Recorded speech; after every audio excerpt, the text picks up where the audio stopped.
Sir. नमस्कार.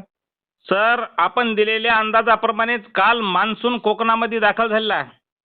बरोबर. मग आता संपूर्ण महाराष्ट्रात कधी दाखल होईल आणि पेरणीयोग्य पाऊस कधी पडणार सर, याबद्दल शेतकरी बांधवांना सविस्तर अंदाज द्या.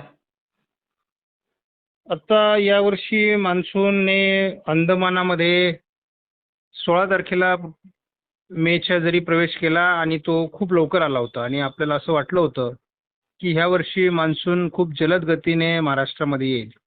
म्हणजे परंतु केरळमध्ये खूप वेळ लागला त्याला आणि काल तर कोकणामध्ये तो दाखल झाला.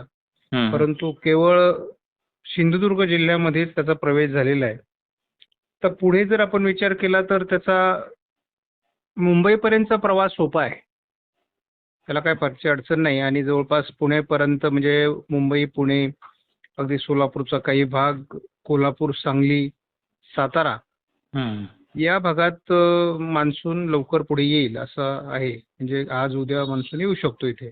पेरणीयोग्य पावसाचा तुमचा जो प्रश्न आहे तर साधारणपणे आपण असं म्हणूया की पश्चिम महाराष्ट्रातले काही जिल्हे यामध्ये लातूर, धाराशिव, सोलापूर, सांगली, कोल्हापूरमध्ये आणि सिंधुदुर्ग, रत्नागिरी आणि रायगडमध्ये कुठल्याही प्रकारे पेरणीला अडचण येणार नाही. पेरणी ज्या क्षणी त्यांना योग्य ओलावा होईल त्या क्षणी ते पेरणी करू शकतात, कारण या भागात अधूनमधून पाऊस येत राहणार आहे आणि इथं मान्सून पोहोचलेला राहणार असल्यामुळे इथे तशी काही फार अडचण येईल असं मला वाटत नाही. बरं बरं, ठीक आहे सर. ओके सर, धन्यवाद.